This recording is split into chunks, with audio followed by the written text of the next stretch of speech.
Good morning. Welcome on this lovely, lovely Wednesday morning. Hello, Carla. It's nice to see you. Hello, Tony. It's great that you are also joining us. I really appreciate it. Some Ambrose, I like your offices. It almost makes me think about Christmas. I hope you don't have the Christmas tree on as yet. We are quite a big bunch. Please say good morning. Hello, Michelle. Hello, Amanda. You guys are welcome to put on your cameras. As you know, I hate talking to nobody. Hello, you are Nate. Thank you for joining us. As per usual, guys know I like catering, so here's a cup of coffee for everyone. If you don't have one, I've got a glass of water. We have load shedding. Fun stuff, Nick. So welcome everyone. Please tell us where you're from. We are actually expecting quite a big group this morning. Hello, Isak. It's so nice. It's great to see people which I also met, which is quite exciting. Let us know where you're from, which province. We have exciting things that's happening this morning. So we're just giving everybody time to come up. Before we start, of course, this thing is being recorded. Not the thing, this event is being recorded. So we will make it available on our YouTube channel. Please, all the trainings, everything, what we do is we usually put it up there. So you're always welcome to go have a look at it again. Antoinette from Richards Bay. Good morning, welcome. It's great stuff. I have Johan is also on here this morning. I'm just going to ask him. Usually Zelda's the one that jumps in and helps me with questions and stuff, but I know she's got important commitments that she has to attend to as well in the background. So I'm just going to ask this morning for Johan. As of course, most of the people online knows Johan. He's the manager in our bridge department. And where's your face, Johan? Why are you hiding? There you go. Let me meet Sean there in the background. So Johan is online. He's here with us this morning. So all the Cape Townians that's online this morning, you guys can be very, very lucky because Johan is relocating to Cape Town. So our Gauteng people are super sad. But the good news is that the Expeller team is not losing. See, Carla puts on a camera to show a sad face. Carla, but don't stress. Johan is not leaving Expeller. Expeller is actually just going places, so extending a bit. So he's still going to be in with Expeller, still working on everything. So see, smiley face, camera on, smiley face. So that is good news. But then we've got very exciting news. We've got a new team member, Wade Stefan, that's joining us. He's the very handsome gentleman with no hair and glasses. I hope I described you very pretty. Not like, I mean, they can just see your name. It's so sort of obvious. So he's joined us this week and part of the bridge team. He's an admitted attorney. He was working with a law firm and he was ready for a bit of change of scenery. And I think he just, when he met the team, he went, wow, yes, this is an awesome team. He wants to be part of it. So it's his third day and he didn't run away as yet. So that's good news for us. So as you guys who are working on the bridge stuff, you'll see Johan will be sharing some of the workloads and everything with Wade. And I'm sure you guys will enjoy working with him as well. Sabrina, I see your request. I'm going to say deny. I don't want it to interfere, but the recording will be available. So we will share it and you'll be able to download it, and it will be on YouTube. That's the new thing. Everything goes onto YouTube. So we'll have it on YouTube. You guys will be able to go watch it there. And of course, this morning I have my amazing special guest again, Sean Late, that's joining me all the way from Cape Town as well. With all of his expertise, I'm always so grateful to have him. Thank you, Sean, for being here. Good morning, everybody. It's a little chilly here in Cape Town, so Johan, I'm not sure if you want to move down quite right yet. You might just want for the chill and the snow to go away on the mountain because it's slightly freezing. I apologize just now. I thought I'd muted myself. But anyhow, I didn't. Such is life. Yeah, Sean, We all make mistakes. we were thinking you're ordering everybody online coffee and donuts, but we couldn't hear properly, so don't worry. There was nothing bad in it. Somebody sent me a voice note and I thought I was on mute and I'd respond quickly, which of course was a mistake. As per usual, maybe we'll learn from our mistakes. You know, that's the amazing part. That is where it really comes in and it helps. So I just want to check quickly. You guys can see my screen that I'm sharing today. Saying we're talking about the 40 to 80 days notice. I know I changed it around. I know it usually reads not more than 80, not less than 40. But I thought for this, it actually makes a bit more sense. So you guys can see your screen at the bottom for the ones that's new on with us this morning. You'll see at the bottom of your screen, you have an emoji, emojis that you can use. Please, you are welcome to use them. I just want to see where's my emojis now. So I am feeling a bit lost because usually we are. Is it not the thing that says reactions? Yeah, it is because it worked. It says reactions. Okay, so reactions. So please, you're welcome to use it. It puts up, you'll see there's a little hand thingy, clapping our hands, because we want to partake. It should be fun. Unfortunately, if you're thinking you're going to join this morning and sit and chill, unfortunately, we don't work that way. Sean, if you can just tell me, on my screen, you guys are not seeing everybody's faces, hey? You're not seeing my drop down, my view of everybody, hey? No, I'm seeing 4 people on the side, which is why I asked you earlier what if you were on the fancy webinar thing, because the people on the side in the presentation is in the middle. But then again, I very seldom sit in this seat. I'm normally in your seat, so what I see is different. So no, I think when you change the view on your side, you're only changing yours. Okay, fantastic. Okay, so this morning as well, we have 2 big prizes. As you guys know, I like Oprah's one of huge. I feel like Oprah. I always like to be her. One day we're going to be there. There's something under your seat. I hope we're going to be able to give out cars. We're not there. But we have amazing prizes this morning as well, which I'm quite excited to share. Johan is going to help me pick one, and I usually randomly have somebody, depending on how your reactions that I get, your participation, all of those type of things, and or random things. So that's the exciting thing that we have to start with. So I thought this topic is very boring initially, because I think usually when this is it's part of the process, it just goes on and it doesn't really feature. Until recently, it's been featuring quite a lot where this process has not been done correctly. And it comes back and it creates problems. And that caused us to really come back and scrutinize the act again, scrutinize the processes that we follow to see how do we, is the process that we are following so seamlessly really working? And I think this is why we decided on this topic today. So the topic is really, when you look at the starting point, it starts with section 14. And of course, the 80-day and the 40-day notice, it comes down, it's a CPA lease. And this is where it comes in. And one of the things when I went and I looked at the act, section 14,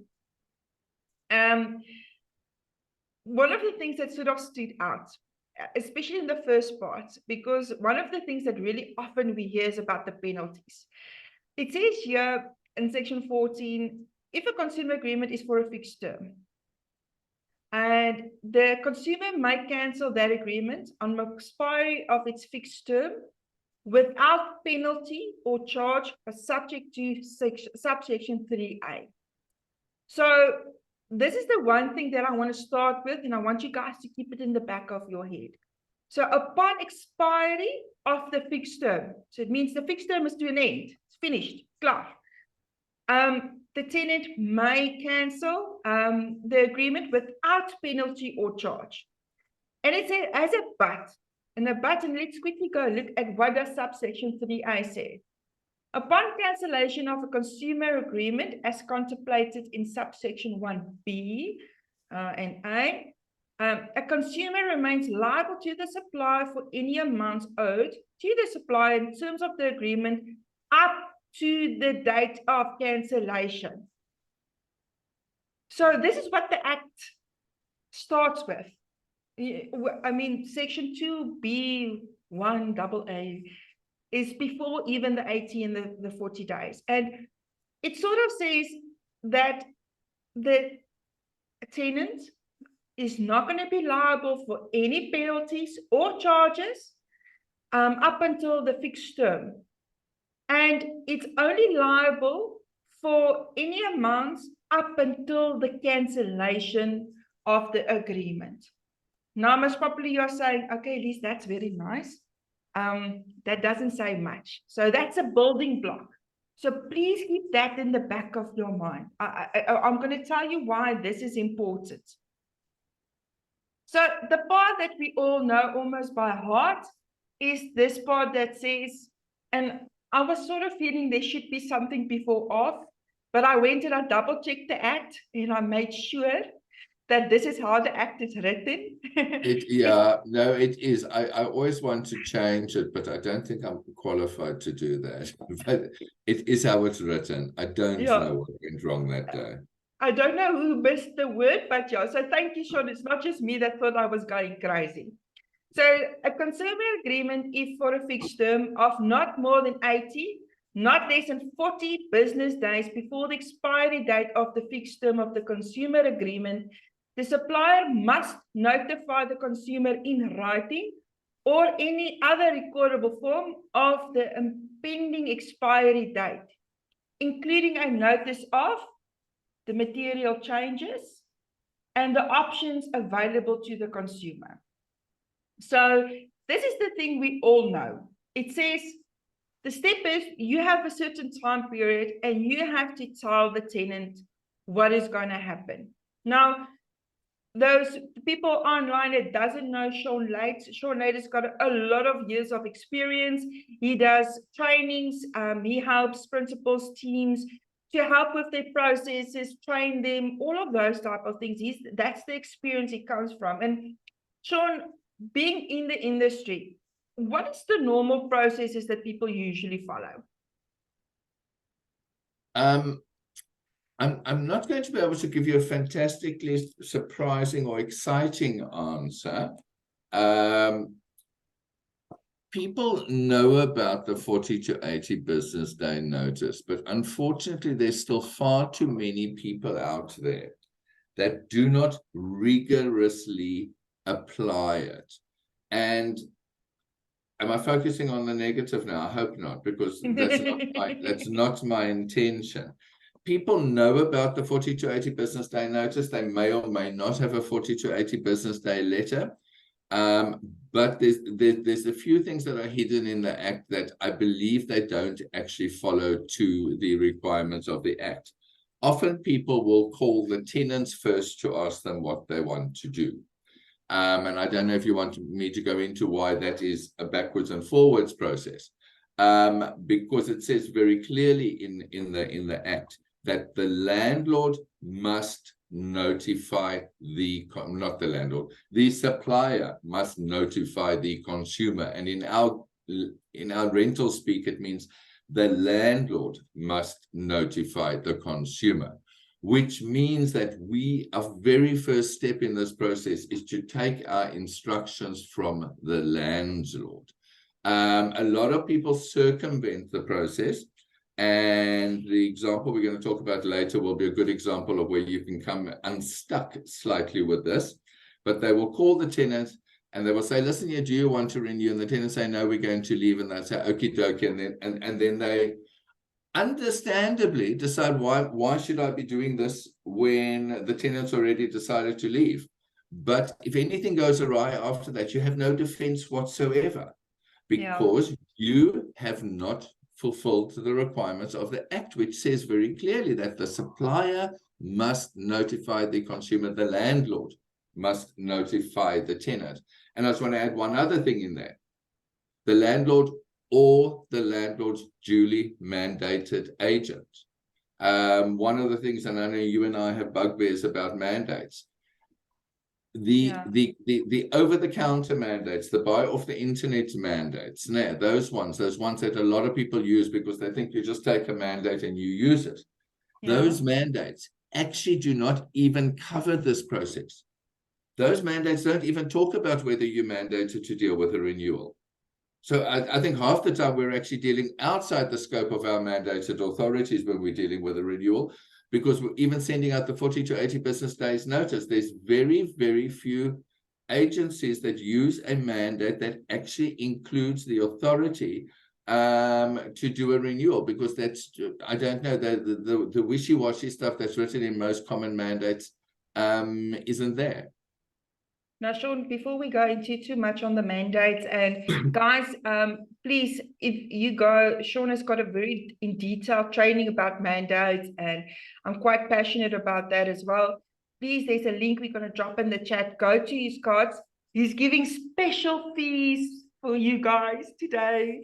That's one of the benefits, it's not one of the prizes. So just to say, I screwed up this poll very nicely by not adding a title. That is absolutely ignorance from my side. But I quickly wanted to find out how many people has got their own notices they're using and who's using the TPN one. And the only reason why I'm referring to the TPN letter is because, I mean, they're doing an amazing job. They're pushing the industry. They're giving a lot of examples. And their documents are most commonly used. So I'm not picking on them specifically, but I mean, they are one of the big people out there. And that is the notices. And what is quite interesting, yes, Sean. When you say notice letter, you're talking 40 to 80 business day letter. Yes, yes. Yeah. So that notice of that letter saying, you know, it's 80 days from now, or 40 days from now, and the lease is going to come to an end. And, you know, that letter that the Act now refers to, the notice that we have to give them. And at this stage, it's quite 50-50.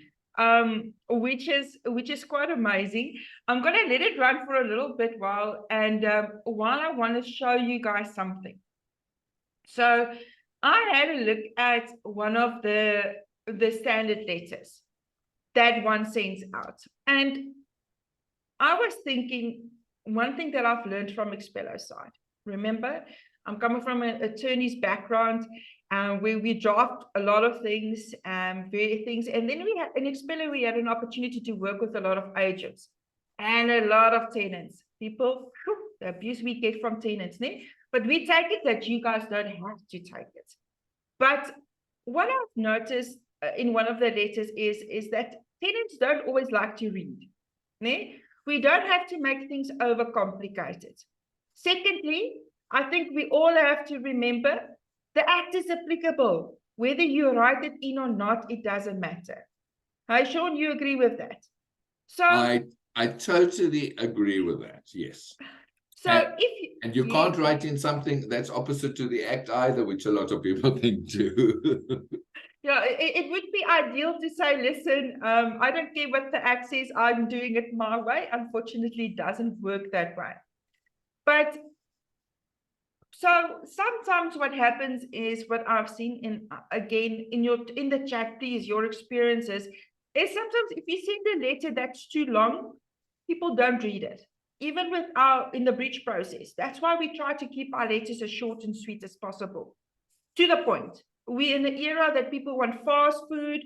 They want fast delivery. We've got our groceries being delivered in an hour. Everything has to be quick, to the point. So I think we have to go revisit some of the letters maybe. And again, I mean, we've got people on here that's got many years of experience. Sean, you've got more experience than I have in many of these things. But I see the standard letter that I've referred you to, and I've got these details from the TPN letter, which is a very good drafted letter.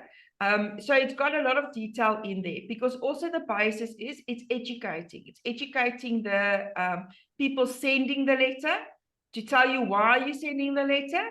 And it is also educating the person that's receiving the letter why they're receiving the letter. So the first part of the letter is for basically saying what the act requires. I need to send you a letter and everything. And then it goes on, oops, I'm going a bit hectic. So then it goes on to say, should the landlord elect to renew the lease agreement, subject to the material changes, the tenant shall notify the landlord in writing within 30 business days prior to the lease agreement termination date that the tenant accept the material terms or does not accept the material terms. Now, I want us to quickly go to this one, Sean. Which one? This clause where it says, should the landlord elect to renew the lease agreement? Yeah.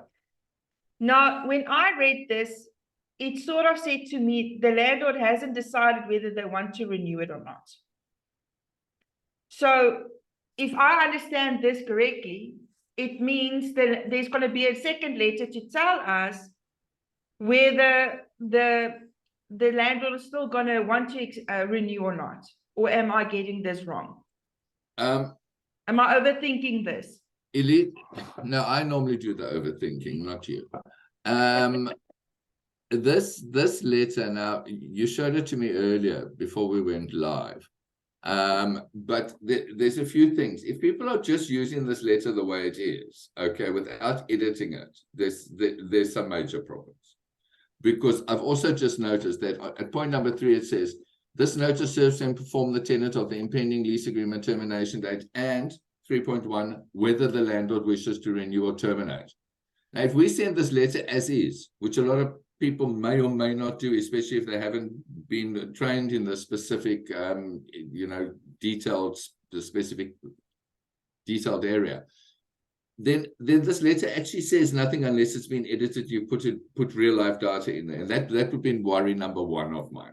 But when it says, should the landlord elect to renew the lease agreement subject to the material changes, the tenant shall notify the landlord in writing within 30 days prior to the lease agreement termination date that the tenant, why they can't just write this in normal English, I don't know, that the tenant, 4.1, accepts the material changes and agrees to renewal, blah, blah, blah.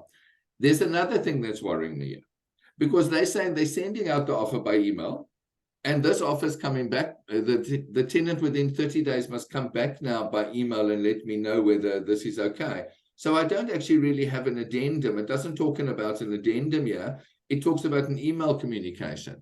And if the tenants are using the lease agreement that says that email communication, all that gobbledygook that you lawyers have, and now I've got 2 of you on, so I've got to stress even more. All that gobbledygook that you lawyers have about email communication and chutas, if you've got that in your lease agreement, that might be fine. But now you mustn't leave that in your email inbox either. You must go and save that somewhere, because if your computer goes poof, you're gone. But it doesn't to me address or try and get people to use the best practice of at least having an addendum. It seems to me that it works on communication here. But should the landlord elect, as you say, where it's saying should, it's almost like shouldn't be there. Oh, no, that makes sense. Shouldn't be there. Shouldn't be there. But, and that's why I think it's written a little bit too fuzzy. And I mean, I know the limitations of me criticizing a legal firm's documents now. I'm by no way qualified to do this, but it seems a little bit fluffy to me, and I'm a little bit worried about that. So the reason why, again, this letter is a combination of a few notice letters that I've seen in the past. Okay. So it's not just speaking on one. And I think really, this letter as well, just again, just to, I think, to cover myself, and say, listen, we're not picking on CPA. And I think just overall, everybody's spending so much time on the lease agreements. Nobody's really looking at these letters. And Sean, you now said something specifically that is great. I think all systems are set up to purely generate a letter and send it out.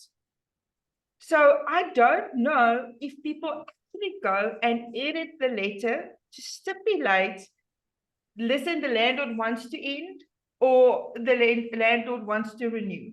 They leave the choice to the tenants. Is that out of your experience when you deal with many people that they're getting, that is the feedback that you're seeing? That's the practice that you're seeing? The practice that I see most commonly, okay, and there are exceptions to this. The practice I see most commonly is that people are still in, and I apologize to anybody I'm going to offend in advance, in the older way of working where they'll say, I'll call the tenant first. Mr. Tenant, are you looking to renew or not? Oh, no, you're going to be leaving. Okay, fine. And then they let the landlord know the tenant, they say, give me notice, blah, blah, blah. And they let the landlord know the tenant is going to be leaving, for example. Or if the tenant says, no, I just wanted to run onto a month-to-month, they say, okay, sharp. And then they don't initiate this process. Okay, and I understand why, because if we lived in a world where we could take people's verbal confirmations, then that would be absolutely fine. Unfortunately, there's a human phenomenon called that we have a mind that we can change. And when people change their mind, that is when this all goes awry. But if you have documented your process, there's another important thing here. If you have documented your process, what you've said to the tenant, by having a process, by having things like that, then I think it's there to protect you should things go awry and should things not go normal. And I mean, I don't even know what normal is now. But you know what I mean. So to me, I think as agents, we are putting ourselves out there as professional people. We are charging a professional fee. We are telling people we are going to professionally be helping you comply with legislation. Then we've got to take our job seriously. Honestly, we've got to take our job seriously, and we've got to have a little bing bong reminder that reminds us to send out the 40 to 80 business day notice somewhere within the period of, by the way, I just also want to clarify, 40 to 80 business day notice. In other words, this must be sent 2 to 4 months before the end of the lease. Elise, if I can go a little bit further. Wait, Sean, before you go a bit further, I want us to go a step back. So, I mean, when you have contact with the landlord, yes. because, I mean, ideally for the landlord to decide whether they want to renew or not. Yes. Is that not something where you sort of want to know whether the tenant wants to renew? Because ideally, you're going to say to the landlord, this tenant has been paying well. I hope if they're not been paying well or they're not paying on time, you're going to tell the landlord not to renew. But firstly, you're going to say, from the facts in front of you, you suggest you renew. Okay. Is that why people sometimes firstly go to the tenant to find out to the landlord if you want to renew? Or do you say, firstly, I think it's a good idea to renew. Let's communicate with the tenant and find out if they want to renew. Okay. I think because that's one of the reasons, because you have to inform your landlord whether it's even worth considering. Okay. Can I say this to you? Yes. Elise, I don't want to sound pedantic, but the Consumer Protection Act says 40 to 80 business days before the end of the lease, the landlord must. Okay. It doesn't say unless they've called the tenant beforehand and the tenant doesn't want to. Now, I know I'm being only retentive, but I was born that way, because when it's all fine if everything goes according to plan. Okay, but if something doesn't go according to plan, you don't know because you haven't been in the trenches like me with my gumboots and my hard hats there, my security vest and my pepper spray. The reality is, when things don't go according to plan, there's only one person that gets blamed, and that's the agent in the middle. Okay, that's the agent in the middle. I hope I'm making sense here, because, and if we do not then comply with that act, it means that we are not actually fulfilling our mandate with the landlord. And part of that mandate is to make sure that they comply with all legislation. Okay, Yeah. I'll give you an example of, you know, I have process sheets, you know, I have letters, you know, I have rent packs, you know, I have all of those things. So for example, I have a letter that goes out to the landlord at 90 days beforehand, okay, which says, the fixed term period of your tenant's current lease, remember, our landlords don't understand these things, is due to expire on the 31st of, what are we now, September, the 30th of September 2023. Section 14 of the Consumer Protection Act requires that you notify the tenant, or that the landlord notifies the tenant in writing of blah, blah, blah, blah, blah, and to include any terms of any offer to renew their lease. As your rental agents, we do this for you. Here are your options. What would you like us to do? Okay, and I believe this is where we start. Now the landlord understands. Now the landlord sees the value of what we're offering. The landlord thinks, thank goodness, I don't even know this kippading. This kippading they're talking about, I don't even know about this kippading. Thank God I've got those agents, they're saving my behind. So to me, it's a matter of also a service offering, it's also showing our value. Because if the landlord wants to leave at the end, they think to themselves, oh, I don't know that kippading, I don't know that kippading, I can't leave now. I hope it makes sense. Yeah, Sean, you know what I love what you're saying there is the fact that even before we get to this notice letter, any agent's system should make provision for a letter addressed to the landlord. And you're going to put in the CPA provisions and things in there, not just to educate the landlord, but to show them that you know the act and that's why they're getting paid. I love exactly. That. Because people, I mean, how many landlords I meet, they say, oh, no, I can do it myself. But I mean, this is the small things that it's going to remind them that they can't do it themselves. Yeah, yesterday I was giving training about the pitch, the business pitch, the closing on more business, etc. And part of the kit I have there is also having this process there, so that when, you know, I can just throw out in a conversation to the landlord, do you know how to deal with the end of the fixed term? And if they're like, yeah, no, I just do a renewal, then I'll be like, oh, you must just make sure you fulfill requirement of section 14 of the CPA now, because otherwise you may not get a rent increase. And then we just carry on to something else. But that's now sure. making them nervous. Sorry. But yeah, no, but you're absolutely right. And that actually comes down to, I'm hoping I'm saying the name correctly. It says Leonine. That says that when that first conversation is also to discuss, are we going to increase the rent? Because, you know, initially you can agree to 10% and then you realize 10% isn't realistic. Maybe you don't want to increase. You need to have all of that facts before you even go speak to the tenant. And I think that is super vital for people to know that you need to have, firstly, before you even go find out if somebody wants to participate, is to find out what is the landlord's, what is their expectations? Do they want to renew? What are they? Do they want to increase? All of those type of things. And please, I'm going to say this. As an agent, it is your duty at that juncture also to advise from your side. Listen, I suggest you don't renew because this person never pays on time. I know you always get your rent, but it's always late because I see so many renewals, and then it goes into the next 12 months, and now suddenly it's a big problem. Where it's always been doing like this. So if it's a problem for people continue paying late, they're not suddenly going to stop paying late. They're going to continue with this. So that's the opportunity to get rid of them. Don't be so eager to renew if it's not ideal to renew. Okay, so that's just from our side, which I've really been seeing. There's a number of things around that firstly, I think best practice is that you do a double, you do a credit check just to make sure if there's circumstances have changed. This is something else where you show your value to the landlord, okay?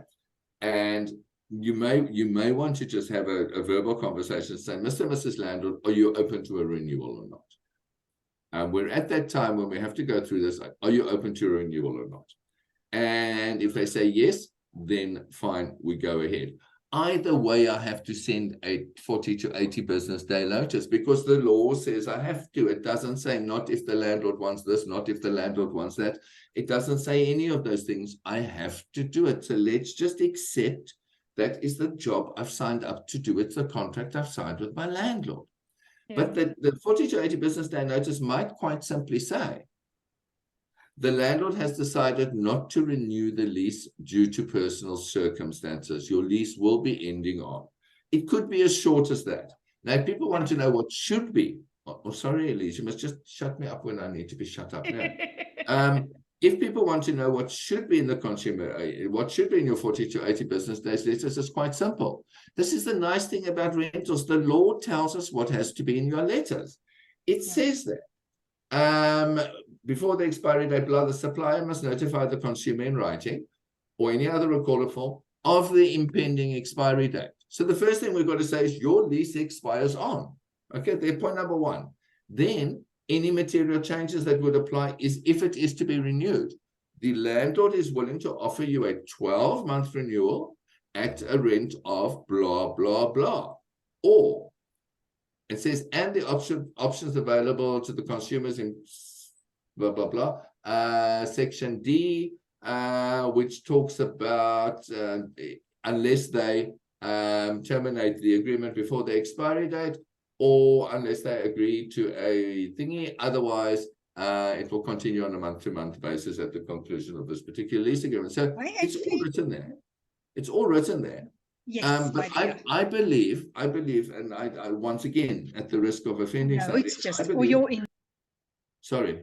No, I see somebody was unmuted. I just made it. If you guys have any questions or anything, you're welcome just to raise your hand. Then just say your name, and then we'll know that you have a question. And because otherwise, I'm accidentally going to mute you again. Sorry, Sean. Okay. Yes, no, and I think it's also important that we look at the current market. And part of our process should be to tell them what we believe and justify what we believe the property is if they're going to be renewing. Or even if they're not going to be renewing, because if they're not renewing, then they might want us to find a new tenant. So I think this is where we start our landlord property market value education too, because then we're giving them real life figures. Because a lot of landlords, and unfortunately this is a usage, a way things are done sometimes because of the way things have always been done, where lease agreements say 10%, but how often is 10% actually applicable?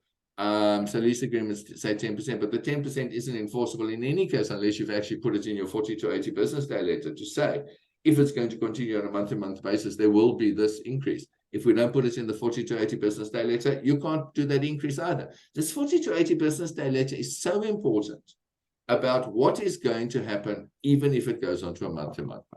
Yeah. So, Sean, so before we get to that, so just the first step, we're all in agreement. You speak to your landlord first. Firstly, find out if they want to renew for a further fixed term with this tenant. You give them from your advice before even speaking to the tenant, saying, should they qualify? And because the reason why I'm saying, should you qualify? Remember, if the landlord wants an increase, the credit report is not just to see what is their financial status has been changed, but also whether they can afford the increased rent. Many times people could barely afford the rent as is. If you go and increase it, there's a risk that they won't be able to afford it. So that's why you do the new vetting, is to see if they can afford the increase. Not because you want to make money, but affordability.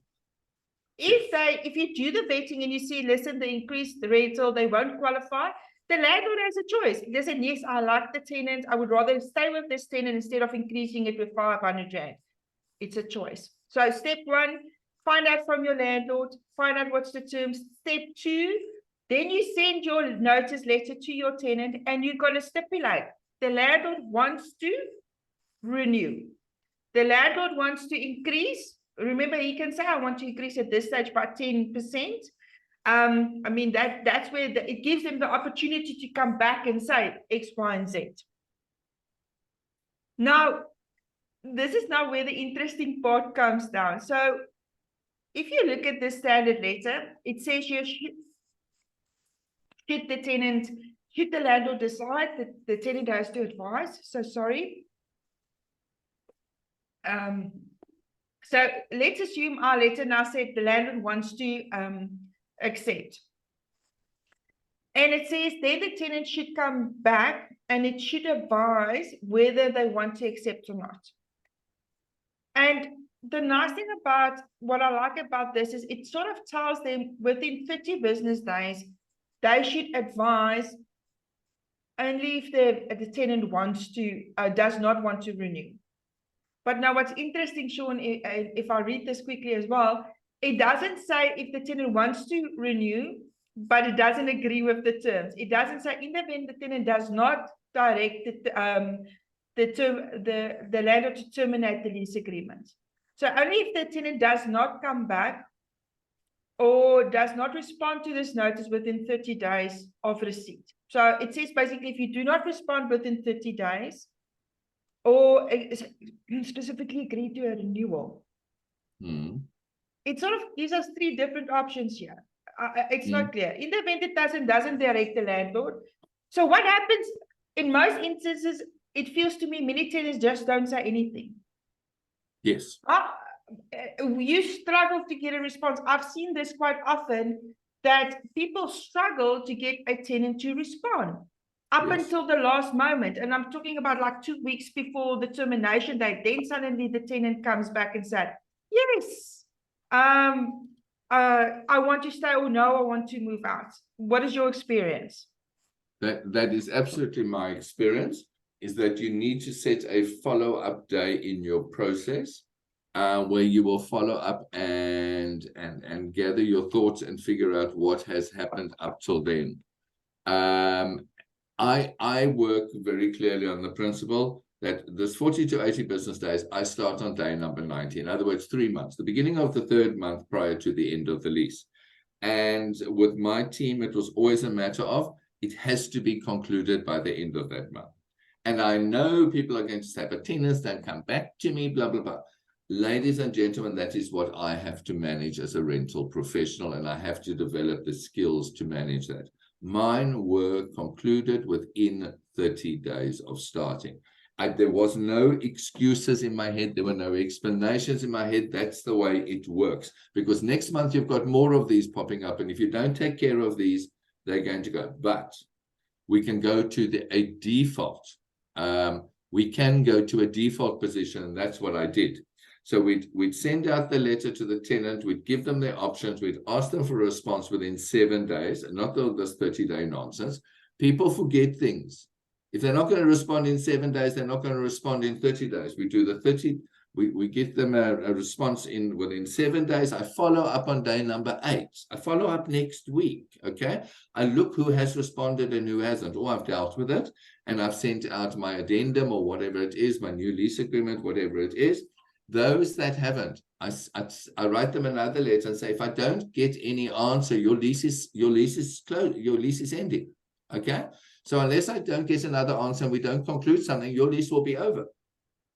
But that is very valuable, because you are now saying something different to what I think the standard letters are saying. Standard letters are saying, if I don't hear from you, it's going to continue on a month-to-month basis. When you are saying, if I don't hear from you, the lease is going to be terminated. Because there's a reason for that, Elise, as you and I well know.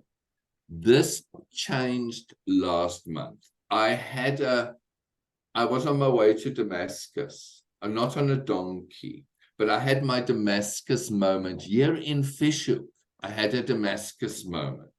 Né? And my mind woke up because of a situation that I had, and I had Ishmael called me because of this situation, because my old process, okay, which is why you can't get these processes at the moment. My old process said to them at the end of the month, thank you, Mr. and Mrs. Tenant. I'm not going to read you the whole thing, but more or less this is what it said. I sent us a letter at the end of that month and said, okie dokie, thank you very much. We have not received any response from you. As per the Consumer Protection Act, your lease will now convert to a month-to-month. That's it. And that's how I left it. Then I moved on to the next, because 2 days' time, I'm getting my reminders for my next ones. That's how I put everybody to bed. But then I was taught by a very clever lawyer that, Sean, that's not the best way to do it. So I'm changing my processes, and that's why things are slow at the moment, but I'm doing a masterclass on this early in October, where I now will be saying to them in the follow-up letter at the end of that month, because that is when I'm putting these lease renewals to bed. I'm then saying to them in the new letter, I say to them, we've had various discussions. We have not come to any conclusion. Okay. Please note your lease is ending and your agent will be in touch to arrange for photographs to re-advertise the property to prevent any loss of income for the landlord.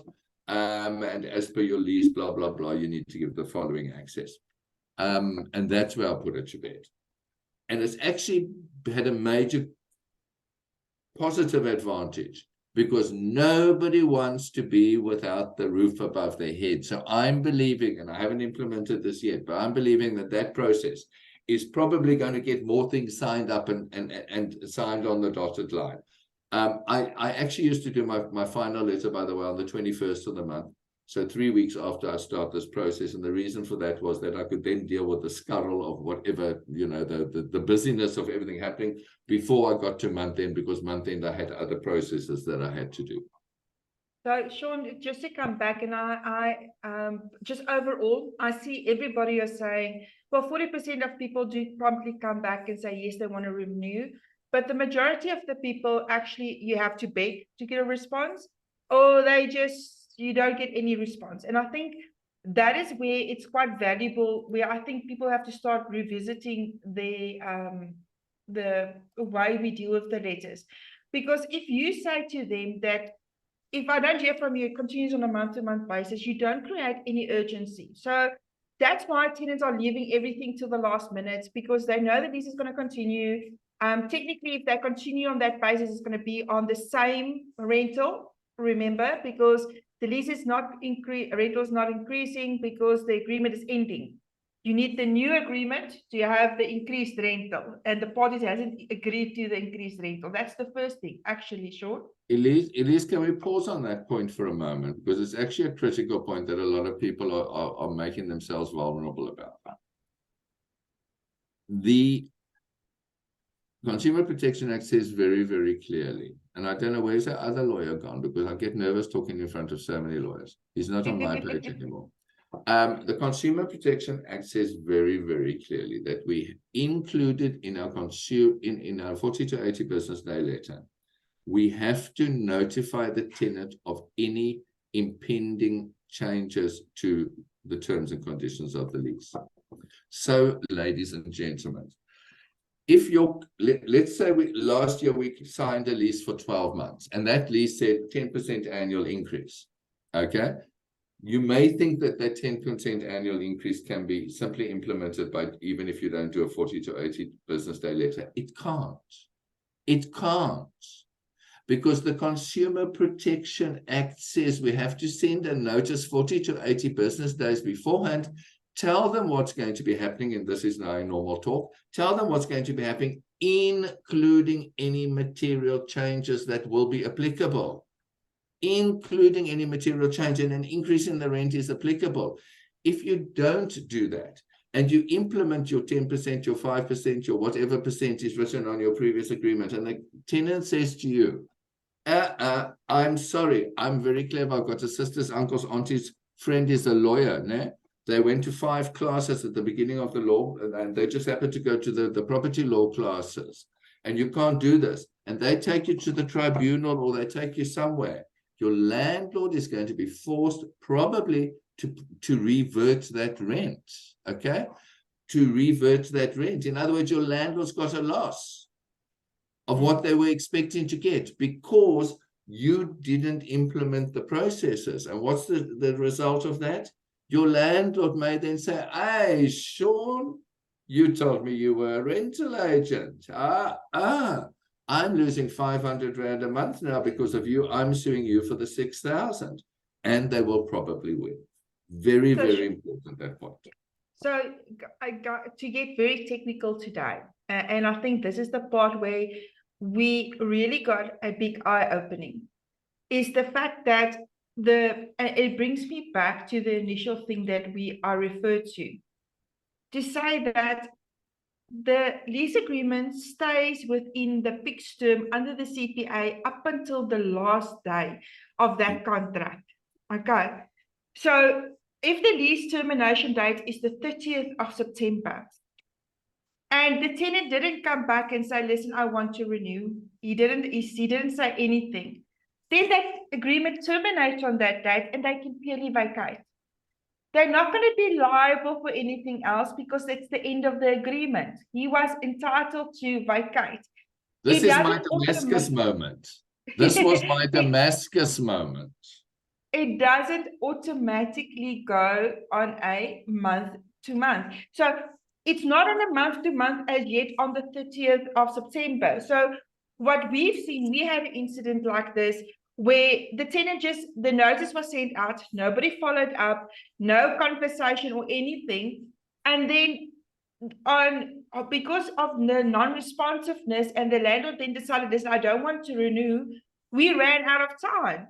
You cannot on 20 days before the termination date say, well, you didn't respond to my letter, so therefore we're not going to, the landlord doesn't want to continue anything because you didn't give them notice in terms of the CPA that you're going to terminate the lease. So remember the obligation in terms of the landlord. So what had to happen in that instance, for example, you have to wait until so if the tenant doesn't respond, nothing happens. And it's the 30th of September, CPA is still applicable. Technically, he can pack up and leave on the 30th of September because it's the termination date, was not renewed. And he's not liable for anything up until the end of the agreement. Okay? So they can cancel the agreement up until without penalty or charges. Nee? So up until, if he decides on the 30th of September, remember he didn't say he's going to renew. He just stayed quiet. So nothing, no response, stayed quiet. On the 30th, he then stays there, nothing, he decides to leave. There's nothing you can do. If it's on the 1st of October, then the lease is continuing on a month-to-month basis. Then you can go to the tenant and say, hello, tenant, this is now on the 1st of October. Your fixed-term lease agreement has, as the termination date has expired. Your lease agreement is continuing on a month-to-month basis on the same terms and conditions as the original lease. Okay, because that's what the acts say. It has to go over to a month-to-month basis before it can be applicable. You can't have the month-to-month benefits while it's still in the fixed term. Am I explaining this properly, Sean? I hope it's stressing everybody out as much as it stressed me out. Okay. A thumbs up would be nice now, if you guys are feeling it, or a 1 in the number. I threw something at Elise in the last, not like physically because we're in different provinces now, but yes, I called her a few weeks back and we had a discussion about this, and the immediate response to Elise was, no, that's nonsense. And I said, but I have it on good authority because I'd had 45 minutes, but this was my Damascus moment. Yeah. I always worked on the basis, and I'm going to go back to that at the risk of confusing people. I always worked on the basis of the lease converts to a month-to-month is the default position. The problem here is that I can't tell you it's not the default position, okay? Unfortunately, the only explanation that can be given to me about why this is so confusing is the fact that the Consumer Protection Act was drafted not for rental agents. It was drafted for people like Vodacom and those sorts of people where the agreements are a little bit different and it doesn't affect the roof over your head. So this is where this unfortunately this mess comes in, and it is a little bit of a mess and we have to get our heads around it. It took me a long time. I was doubtful Thomas for a very long time. I didn't call Elise for a week after that because I had to get this in my head first. And then she reacted and I thought, oh no, I've got it wrong still. Okay. So what the situation is that there is no notice period specified in the Act, it says, it talks here about unless the supplier, I can't find the part now quickly, unless the supplier, there we are. On the expiry of the fixed term of the consumer agreement, it will automatically be continued on a month-to-month basis, blah, blah, blah, unless the consumer expressly directs the supplier to terminate. No notice period. You see, no notice period. Unless they directly terminate or they agree to a renewal. So let's say they haven't agreed to a renewal. This is when this is going to happen. They haven't agreed to a renewal. Then it says, unless they have directed the supplier to terminate the agreement on the expiry date. Okay?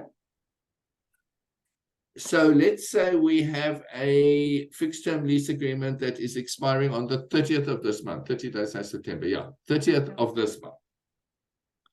And we have not yet concluded a renewal, a fixed term renewal. We haven't even concluded a month-to-month renewal on this, okay? We're sitting here in bliss thinking, oh, well, that's okay. It's going to go to a, remember, this was always my default position. It's going to go to a month-to-month, so we're fine. And then this afternoon, or maybe let's say while I'm here, I get a message from the tenant saying, oh, we've decided to cancel the agreement. We'll be leaving on the 30th of September. Now, before my Damascus moment, I would be like, oh, no, they can't give me that short cancellation because they must now on a month-to-month. But, ladies and gentlemen, they're not on a month-to-month.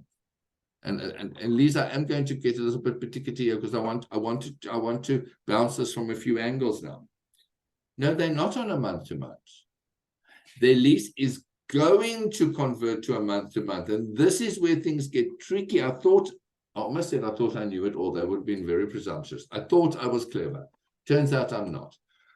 I'm cleverer now. It says, on the expiry of the fixed term, it will automatically be continued.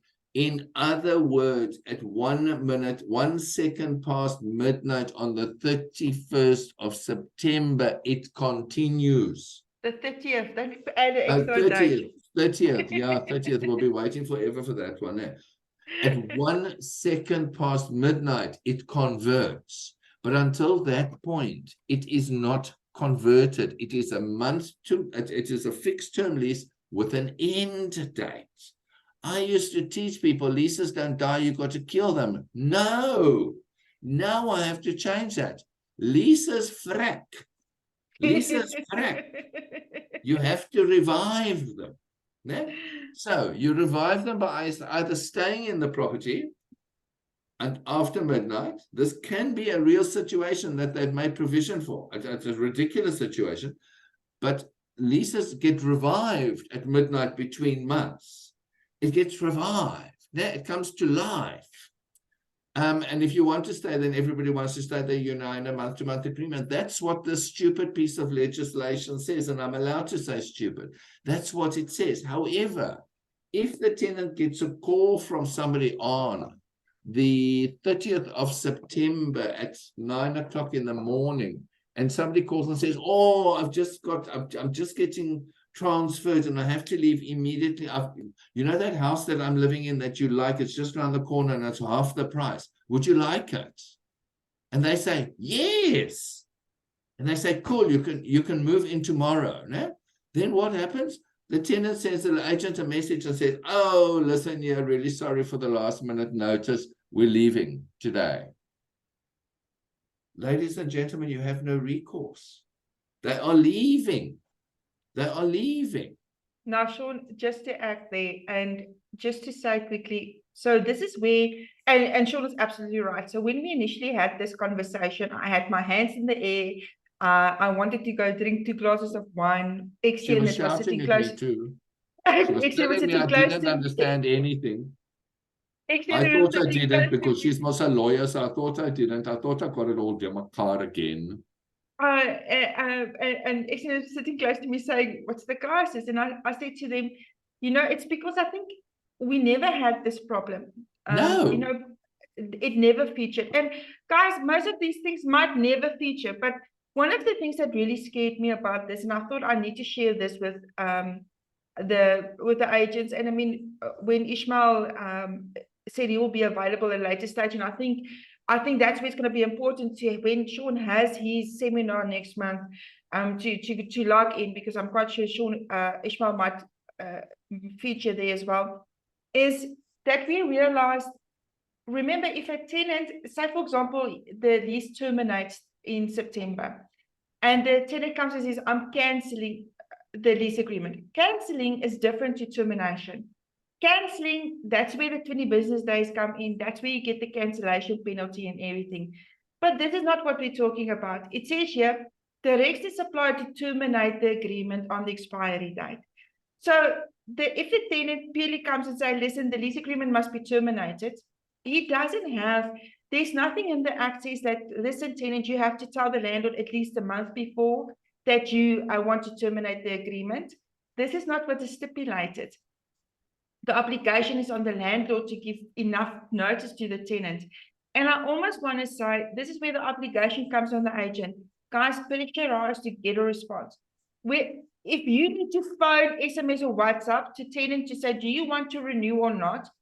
And even if they say, yes, I want to stay on, then they've indicated they want to continue with the lease. Then at least you secure something for your landlord. Then you can put it in writing. But if they just go quiet and you just leave it, you're giving the tenant an opportunity on the last day of the month to go, hi, I'm terminating the agreement, and you can't hold him liable for any damages. If the tenant said, yes, I want to stay on, and then decides on point 99 he wants to vacate, then there's damages because you acted in terms of that. And that's what Ishmael said very clearly to me yesterday, is you need the tenant to commit. You need to, he has to indicate, he has to make his decision. Yes, I want to stay on. And again, remember, if he says yes, then you have to check if he qualifies. So it has to be open and clear. I just want to read here, even if it is going on a month-to-month to month basis, the tenant still has to give a calendar month's notice. So I wanted to go onto that one or two for a demonstration, but I'll speak after you.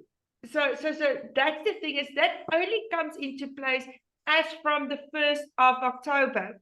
So if the lease terminates on the 30th of September, the month-in-month doesn't come into place. Now, Leonard, we had an event like that when we had to wait until it goes on the month-to-month basis. So we had to wait until the 1st of October. But the problem is it requires a calendar month's notice. And when do you give a calendar's month notice? The 30th of because it has to be a clear month's notice. You can't give a month's notice on the 1st. Sean, I'm correct there, hey? You can't give notice on the 1st for the month. Ideally, you have to give it on the... it's not a full calendar month. You have to give it on the 30th. But on the 30th of September, you can't give a calendar's month's notice because it's still in the fixed term. You see where the limbo comes at. So technically what's going to happen is what happened in our incident is in the fixed term left, it went into a month-to-month.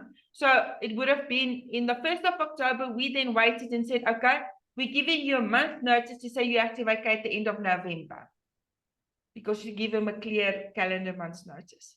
You see that technical part that we really experienced.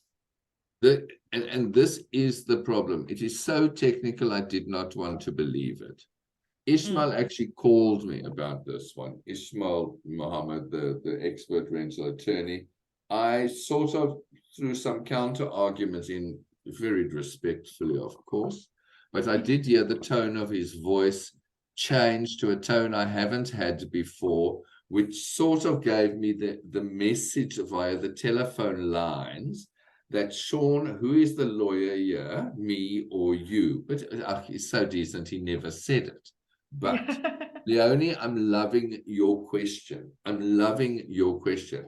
The question is, even if it is going on to a month-to-month basis, the tenant still has to give a calendar month's notice. Now, before my Damascus moment, and we're trying to Damascutize 68 people here.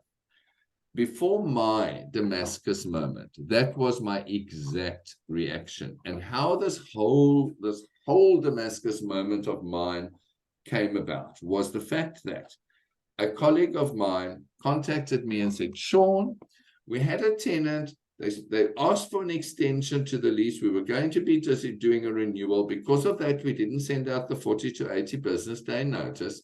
And it's now the 9th of July. Their lease is going to end on the 30th of July. No agreement had been concluded. The landlord had come back and the tenant had asked for an extension. The landlord had verbally come back and accepted the extension. We had conveyed that to the tenant. The tenant sent us a WhatsApp and said, fantastic, we'll go with the extension. Then, half an hour later, or later that same day, I know it was the 9th of July, the tenant sent the agent a WhatsApp and said, sorry, we've changed our mind, we're leaving on the 31st of November. On the 31st of July. The 9th of July, they said the 31st of July. The person came to me and said, Sean, what would you do? He said, is it valid notice? I said, no, it's not valid notice. They must give 30 days notice. Because he said, why? I said, because it's a month to month. He said, is it or isn't it? I said, of course it's a month to month, man. I mean, you're calling me for advice. I'm also expert. I tell you, it's a month to month. He said, but when does it become a month to month? I said, well, I suppose the month before the end of the month it becomes a month to month, because it's going to become a month to month was on the 1st of August, which means that I must, because it's going to become a month to month, I must be able to give a calendar month's notice. He said, but Sean, you can't give a calendar month. Can you give a calendar month's notice in anticipation of it becoming a month to month? And I said, sure, you know, why you ask these hard questions now? I'll call my friend Ishmael. So I sent a WhatsApp to my friend Ishmael. I sent him a voice note. I said, this is the situation. I said, month to month, that's most correct now. And a very unusual thing happened in my life. Ishmael called me. He didn't send me a voice note. He called me and he said, Sean, you're wrong. I said, huh? I think you understand the situation wrong. And I explained it again. He said, no. He said, Sean, it only becomes a month to month at the end on the 1st of next month until it's the 1st of next month. There is no, it's currently a month, it's currently a fixed term. So a fixed term means they can give notice to, they can direct the supplier to terminate the agreement on the expiry date, which is only 21 days away or 20 days away. They can direct their supplier to terminate the agreement on the expiry date if there's nothing else in place, okay, that says where the future is going. They can direct the supplier to do that.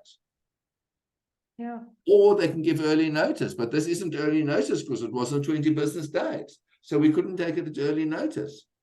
So in the end, the big question had to do with, can we hold them liable for August rent? Because we haven't advertised, because they were now going to, and I said, no, you can't. They said, oh, shucks, we're probably going to have to make the landlord whole. Yeah. But John, I think this is one of the valuable things that, guys, we don't want you to go into panic stations or anything immediately. It's No, don't. and the I've funny done thing it is, already. I done it already. yeah. It didn't help. Sean and myself, we panicked already. Okay, we got the information, we dissected it and we went through it. But I think the important thing that we really want to share with all of you guys, because we are seeing this very often, is to make sure that you are protected. So press to get a response. If you need, again, what we've seen in Expeller, give the correspondence to Gear Shock. What we sort of want to say today is go change the wording in your letter to maybe read. If I do not get a response from you within a month before the date, the lease agreement is going to be terminated. Because then you're going to know a month beforehand, you can start advertising. I promise you, if you contact that tenant and you're going to say, listen, I want to come and do an inspection, I want to come and take photos, they're going to tell you whether they want to, because now they want to keep the place. You're creating urgency. Get the place, get them to sign the renewal. Call them the next day. they will, I promise you, they're going to give a bigger response. So this is actually what we want to say is, there's not been a lot of fights with it. It's not being a big problem. We are seeing it's becoming a problem. People, people are Googling, né? They're getting more notice. So send out that notice long beforehand. It gives you time to follow up. Then if it comes to a certain period, I almost want to say, send out your letter on 80 days. And then on 40 days, you send the letter to say, we haven't heard from you, so the lease agreement is going to be terminated. If the tenant then comes back and say, listen, no, the next day or something, then you can still enter into a new agreement. It doesn't throw it away. Okay. Very important and what you're saying, Elise. Get something documented. Even if it's going to be a month to month, my new advice is get it documented. And if you call them to make the appointment, okay, to say blah, blah, blah, your lease is going to be ending. We need to advertise. The agent will call you tomorrow to arrange photos. And they say, no, I want to stay here. Then you say, okay, I'm going to send you the lease now. We will stop that process when we have it documented. Until then, we need to start advertising because that's my mandated contractual obligation to the landlord. Get something in writing, because another thing, sorry, Elise, another thing that's important is nothing that after, remember, a lease is an in writing document. No, it doesn't have to be in blah, blah, blah, blah, but we have an in writing document. And the lease will have a clause in it, if it's of any value, that says nothing, no agreements outside this thing that are not written in writing and agreed to by both parties are of any, can be enforced. So this verbal thing don't work either. So always remember, when you talk to them, you always put it in writing and confirm it. So I think that is very, very valuable and everything. And as you guys can see, I think education, what I realized is that, once again, is we deal with certain things so many times, there's so many regular, we don't go look at the nitty-gritties until something like this pops up. So, and that's why educating continuously is always, always important. So we have 2 amazing prizes today. And can I enter? No, Sean, you may not. And Expeller people, what does the radio usually say? People that's working for the institution cannot compete or take part in the prize. Or their family.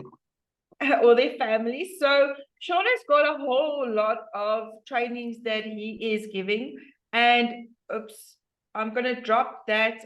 You see, now I want to highlight that link. Let's see if I can quickly drop the link there.